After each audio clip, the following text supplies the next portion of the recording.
I'm going to put in my 2 cents on what's going on between Israel and Palestine since everybody else is.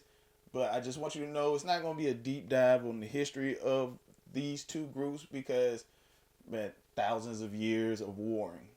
But I will start from what happened in Israel, where Hamas, a terror group, attacked Israel and killed hundreds of people, walked through the streets and shot up cars, shot up porta potties, shot up this music festival. It was horrible. It was a terror attack and should be called out for what it is. But for some reason, this country, because America has to put in our nose in everybody else's business, had something to say about it and it's split because of it.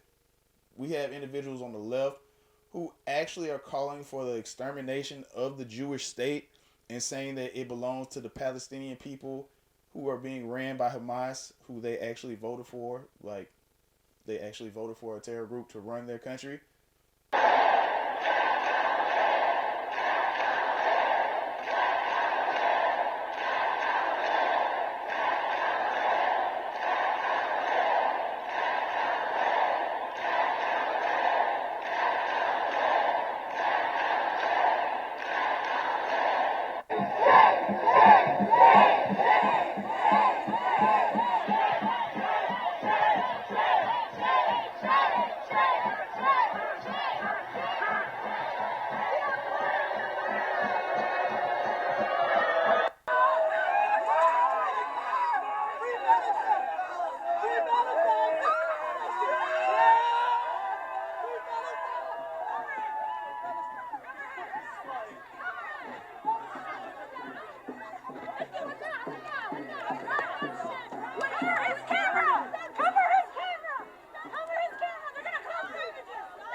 And all the regular, everyday, average American citizens who are calling for war, I hope you're a millionaire or a billionaire and able to pay off the government when they're doing the draft because it's going to happen.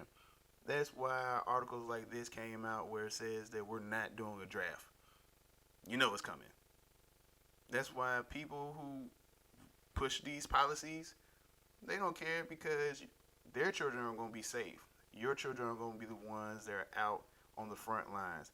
Maybe even you. And what's so crazy about this is these individuals on the left will call people on the right conservatives Nazis, but yet they're actually saying what Nazis said under Hitler, one of the most evil, if not the most evil man in history.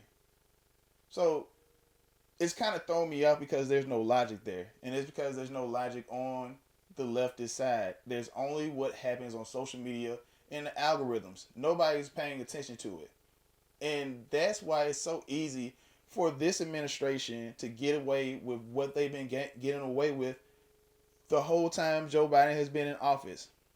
Former Vice President Joe Biden decided to fly to Israel, and I have no idea why, because Israel is currently under like doing missile strikes. Like they're shooting rockets over there, and Joe Biden decided to go to Israel today to say some words and to also give $100 billion. And if you don't know this as American people, as a taxpayer, he's trying to give away our money. And if you don't remember, we just gave Ukraine $100 billion. Like altogether, it's like over $100 billion. And you know, everybody forgot about Ukraine and Russia as soon as this happened because it's more of a moneymaker in Israel because this is pretty much a powder keg. This is going to be what starts World War III. And that is scary because America is deciding to get into the business of Israel, get into the business of Ukraine, and also we're keeping our eyes on China and what they're doing to Taiwan if they're going to attack. So let's say that's up to 3 fronts for war, but yet at the same time we have an open border, which coincidentally enough, Joe Biden decided to say, you know what, I was wrong a little bit for keeping the border open because as soon as he got in office, that's when the floodgates really opened up. So he decided to say, yeah, we're going to go back to building a wall. But nobody on the left is calling it racist anymore, which is funny because that's how you know they're controlling a narrative. But now we're about to fight these wars on three different fronts.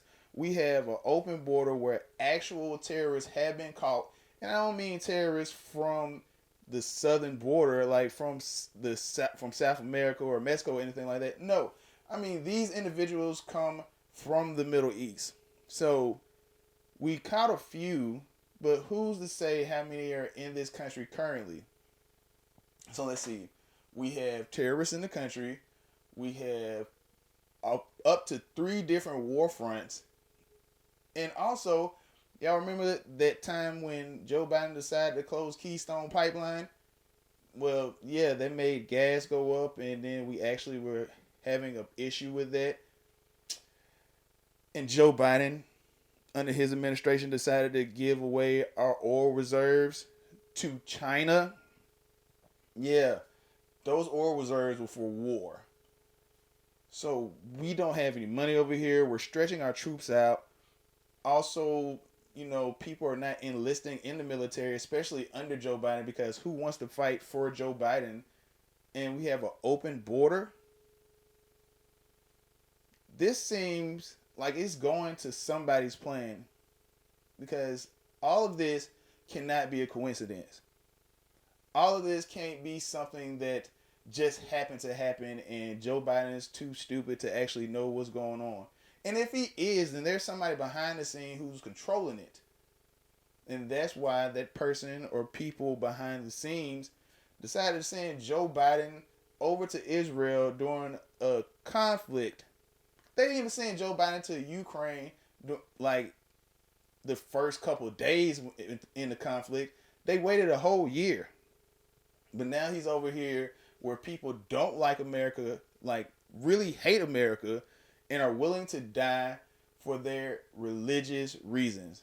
Because Hamas, these in these other Muslim countries, yeah, they're willing to die for what they believe in, and even more like kill for it, especially Americans. So now the leader of the free world is over here, and what could happen if something happened to him?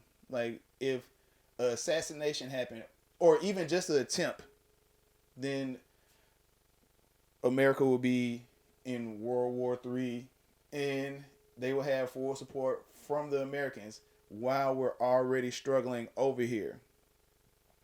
But I just want peace. It doesn't matter whose side you're on. You should always be on the side for peace.